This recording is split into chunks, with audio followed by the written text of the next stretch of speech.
Welcome to Real Talk, and we're going to be mixing in the episodes with Laura and myself and bringing on these guests here. So I'm wanting to do interviews that are going to be inspiring and authentic for you. And today's guest is Kate Hunter.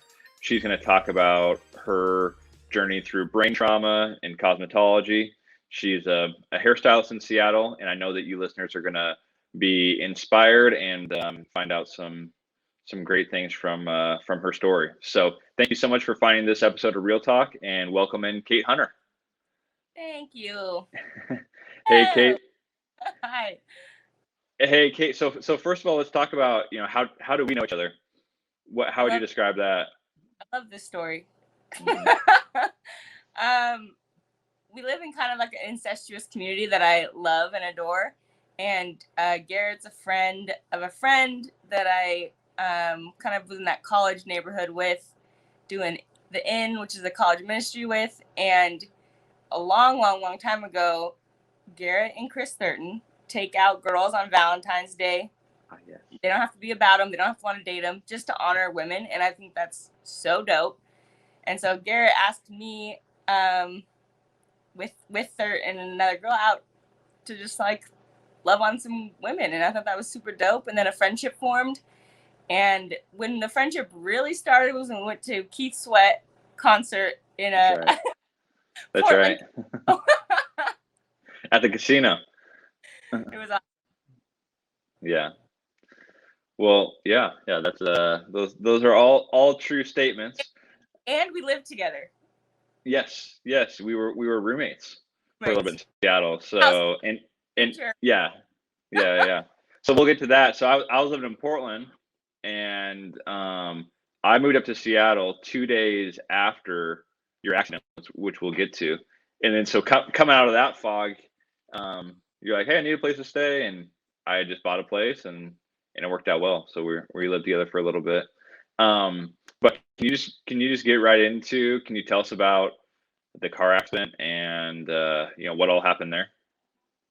Yeah, to be honest, I totally forgot that you had just moved to Seattle. That whole season life's kind of a blur. November 2017, I flew from my driver's seat out my passenger side window. Everyone always asks, what happened? I wish I knew. No clue. I really wish I knew. The thing that makes me really happy, they did a full investigation, was that they found my phone in my purse, which means I wasn't texting and driving. So that makes me happy. It was a rainy Saturday. I was going to work. They have a lot of guesses. They think that my tire popped and I lost control of my wheel, and I hit two other cars. I kind of sideswiped them. Anyway, a bunch of physics about that. I don't know. Mm-hmm.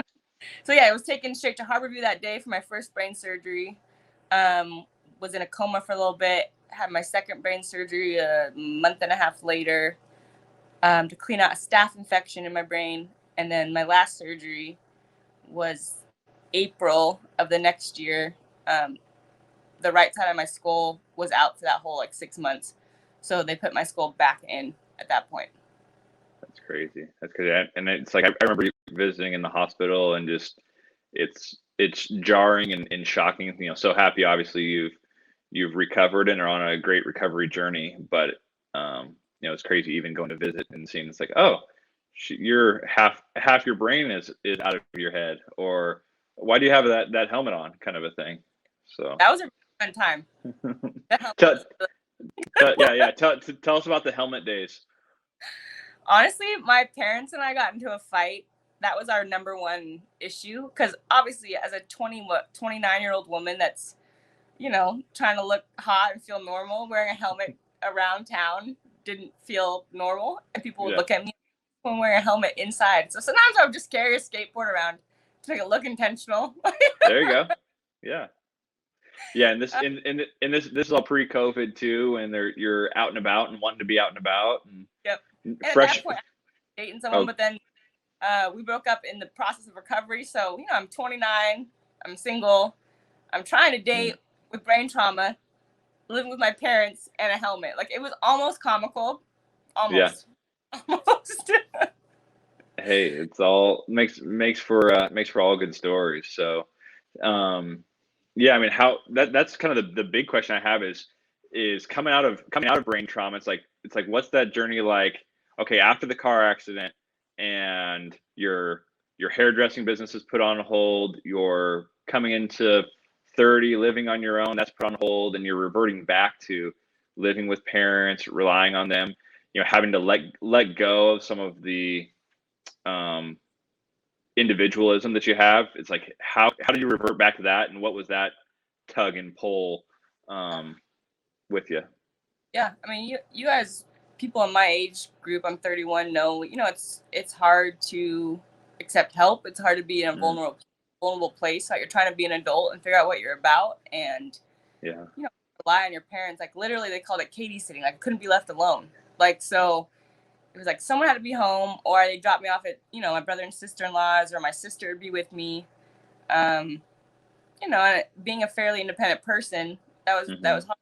But the flip side, right, is that I had those people, right? So it's like it's hard to complain when you're surrounded by people that love you, and right. So I get out of right. brain trauma, and I'm like, "Hey, G, I need a place to live," and you're like, "Come on," Got you. like, yeah. So it's like there's a part of me that was super frustrated, but then, yeah, the flip side was like, I'm so loved and I'm so supported, and it's hard to be mad at that. Yeah, yeah. I was kind of your halfway house then, getting out. Going from your parents' house to my place for a while. Then now you're living on your own. A little Um, recovery journey. yeah, yeah, exactly right. So now it's been 3 years removed from the car accident. Yeah. What's it like? I mean, of course, going through COVID, I'm thinking, okay, great, you had all this help and support right at the start, but are friends and family still in your corner? You feel, or is there a battle between loneliness and moving on and moving forward and relearning things Yeah. I mean, I've been saying for the longest, I think it's harder to unlearn something than it is mm, to learn something, right? So I for the think first time?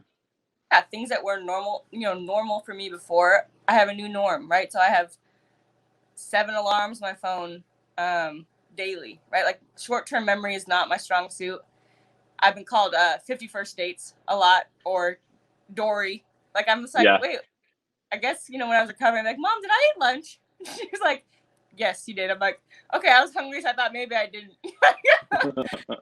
So just like some funny stuff. But yeah, like, I have a 90-year-old, like, I feel like a 90-year-old woman. I have AM and PM slots in my pill box. So I take Uh-huh.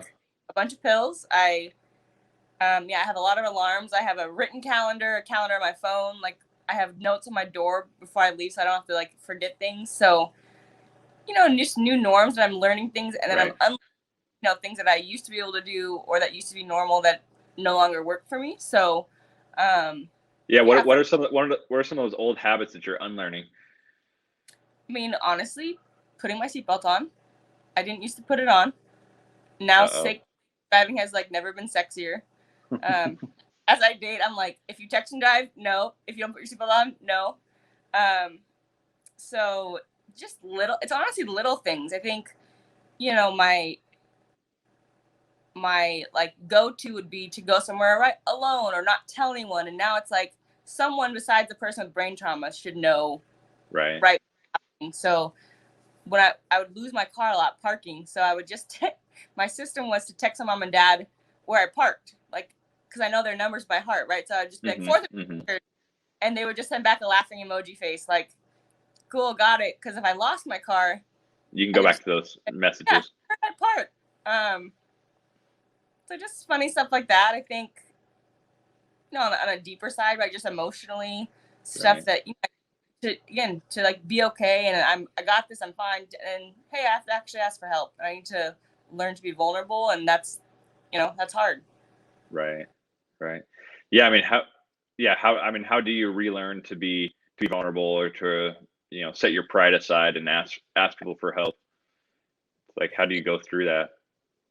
um I think my biggest lesson it has been to like honor my feelings. I think it's different than leaning into feeling. Like feelings is not the same as truth, right? Like I think Okay. feelings can lead the opposite direction of truth, right? So I can feel ugly, but God made me beautiful. I can feel lonely, but I'm not alone, right? Like feelings don't always portray where you're at. So But then how do you honor your feelings? Yeah. Yeah. So like I think for a long time I even just the like, oh, but I'm fine, right? I'm generally fine. I have tons of support. I have a great community. But that doesn't honor like, but this sucks. You know, like Yeah. around here. Yeah. It sucks. Like I feel like I got robbed. Like I don't remember a solid like 2 or 3 years before the accident. And again, even just the process of learning things and setting alarms, you know, it's like this shouldn't be how it is. This sucks.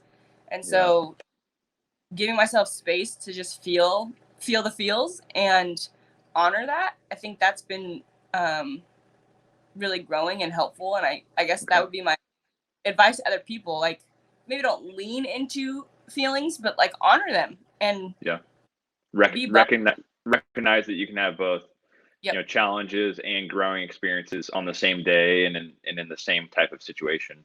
Yep. Pretty much. Okay. Yep. Yeah. I mean, what kind of advice would you have for people dealing with either, you know, a loss or a change like this that really, you know, affected and changed, you know, who you are and everything like that? Yeah. I mean, I think that's it. Embracing feelings would be truly, truly number one. I think see a therapist, right? Someone that's unbiased and, A you know, professional. a professional, someone that has the tools to help you. I think, right? People like, I can't talk to my mom about how annoying she is to me, right? Like that can be hard. So someone on the outside that can look in from a different angle. You know, I always say like if you're stuck in a forest and you can't see 10 feet in front of you, have someone from a different, you know, bird's eye eagle view that can say, hey, you know, in 20 feet you should go left. Like, someone to just help the process. So I think that would be advice. And then see, I was gonna say something and now I forget. It happens. Right? My mom was saying, she's like, you're just getting prepared to be old because I have all these systems in place. So it's called psych rehab. So she started coming to my appointments to help her get on board with having some systems for getting older. So yeah, what's it like having your mom come into your hairstyling appointments or your doctor's appointments? my doctor's appointments. Yeah. I mean, again, it's just all about vulnerability. I'm like, hey, mom, sit with me about my toughest stuff. I mean, little things about. I remember one of my appointments. We had to talk about pills, right, and how they interfere with each other, and then the doctor was like, well, you know, you're on birth control. Are you having sex? I'm like, this is uncomfortable. Yeah. No, I don't ever kiss boys, so no, it's not. There you go. Yeah. Hey, let's talk about your salon now and cosmetology and tell us about what is Salon and you know what does that name mean to you? Well, we switched business models actually while I was in the hospital. We Mm-hmm. were the employee of Vasuda Salon, which is they're awesome. Yeah. And then the leasing salon. So you know now we're all business owners. I rent my chair. So Kalon, I didn't realize till after I picked the name and obviously put it all in paperwork. It's just Kate Salon combined, which I think is super corny. But it works. It works. There's a double meaning to it though. Yeah, no, it's great. But I picked it because it's actually a Greek word and it means beauty that is more than skin deep. And I just feel like, obviously, I already knew this, but the brain trauma thing, I think, solidified it and reminded me that everyone's got a story, right? And you can't always see it, right? No one would look at me and think, oh, she flew through a window. Oh, she has diabetes. Oh, you know, it's like people walk around with invisible things all the time. Visible too, right? Right. I think But beauty's more than skin deep. Yeah. So I'm like, in that sense, every person is beautiful, right? Everyone's got a story. And so I get to have those people in my chair daily, and it's a chance to hear their stories and enter into their lives. Probably similar to you, G. Like, no one comes in to get their hair done if they love their hair, right? Right. No They one, want to change or they need something fixed. Yep, something happened. A lot of times, if it's a big chop, it's like, uh-oh, did you break up with your boyfriend? Like, it's something, you know, something like that. Whereas similar, right, to you, it's like you don't buy a house or move for the hassle of moving just because, right? There's some life change or something happened that needs moving. So Yep. So in a weird way, I feel like I'm seeing people in a really vulnerable place sometimes. And so Mm-hmm. it's fun to enter into their process. And like I said, just be reminded that like everyone is so freaking beautiful in their own way. Yeah. And obviously I want people to feel, you know, physically beautiful, and that feels good to have a happy customer client leave. Mm-hmm. But ultimately, you know, the goal would be to remind them they're beautiful either way. I could shave all of their heads and they'd be beautiful that way Yeah. too. Mm-hmm. And it's great to hear. It's great to hear that you've got a job where your passions and your skills intersect. And it's like I know for me, I'm passionate about helping people and building long-term relationships, and then the skills of um, reaching out, following up, wanting to help someone. That's a good intersection with real estate. And I'm sure for you, I mean, you kind of feel a similar thing. But where have you seen kind of your skills and your passions intersect with your work there? Yeah. I'll be honest. I think people thought it was a joke when I said I wanted to do beauty school.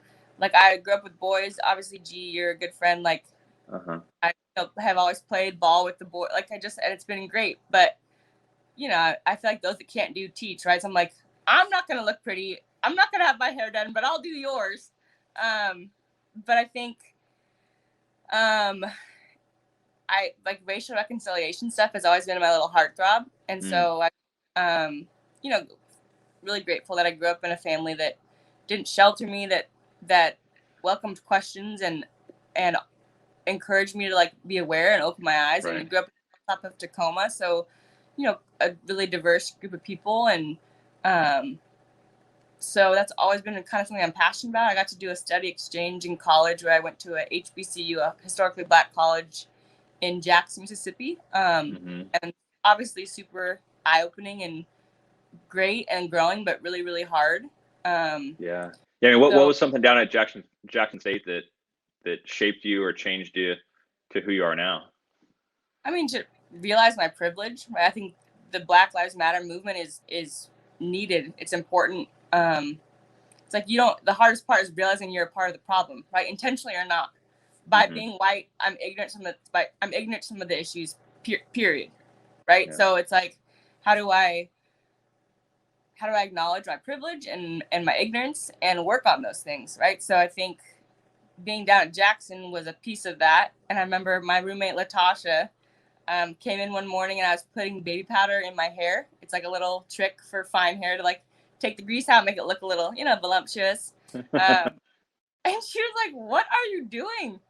And I was like, "Oh, it's a little, you know, white." Getting some volume. I was like, "It's a little white girl trick. That's what we do, you know." And she's like, "That is so interesting." She was like, "You put baby powder in your hair and lotion on your skin, and I do the opposite." And like honestly, in the moment, you know me, G, I cry all the time. I kind of Yeah. Oh, wanted to yeah. cry. We're more the same than we are different, and that's always been something I've felt like we are all more the same than we are different, right? And so Hmm. I realized I wanted a job that helped bridge gaps, not create or maintain them, right? And I'm like, well, Yeah. everyone's got hair, right? And here Right. you are, right? Like everyone needs a place to live. Doesn't matter if you're gay, straight, black, white, religious, non-religious. Like I get the whole gambit across, you know, the spectrum, and so that's really Yeah. really fun. And Vasuda, when I applied to work there, they specialize in curly and textured hair. So a huge portion of our clientele base is ethnic. Hmm. Um, Hmm. so and hair is a big deal and a whole different ballgame for what they have. So I think learning that and then talking to clients. You know, I had a woman the other day with a hijab on, and she comes in fairly often. And I finally just said, "Hey, can I ask you a really really personal question?" She said, "Yeah." I said, "Why get your hair done if you have to cover it up anyway?" And she said, "For me." And I said, "That's the Yeah. dopest answer." Right? So I keep swearing that it should be for you, right? Like Right. Right. that's incredible. So I Yeah. think that's where my passions intersect. Is like I get to make people feel pretty, but I also get to learn, and that's cool. That's super cool. Hmm. Hmm. And you've got someone in the chair. I mean, men for half hour, 45 minutes, women for a couple hours, but Yeah, you've got someone's attention and you've got them in a one-on-one setting where you can be vulnerable and also exploratory too, and ask and be willing to learn and want to learn, yep. and hear different people's perspectives. So you definitely got a great heart for that, and want to. So Kate, tell us where can we find you, or where can people support you and your business? My salon is near the Northgate area. Mhm. It's called Vasuda. I rent my chair, which is Cologne. My Instagram, Kate's Salon Cologne, Kate's _salon _Cologne. I'm kind of all over the place. Yeah, Instagram. House calls if need be. Yeah, I mean during COVID, I think that it might have been illegal. Made a couple house calls. Yeah, I mean, again, like, I'll stop by your place. I've friends like, hey, if you feed me dinner, I'll come cut your hair. There you go. Mm-hmm. Yeah, Instagram's probably the best place to see my work and see what I'm about. And I think I'm on Facebook. But yeah. Great. Well, Kate, obviously money's helpful, but also drop a line. I'll take encouragement. I'll take prayer. I'll take anything at this point. So reach out personally, 253-559-3182. That's my cell phone number. There it is, people. So I'm on Tinder, I'm on Hinge, so if you want to find me there. Nice. Okay. Hey, well, Kate, thanks so much for being on Real Talk, and love your story. Thank you for the vulnerability and for sharing your heart and your passion too. So thanks for joining us, and yeah, we'll catch you around. All right, thanks, G. Love you. Bye. Bye.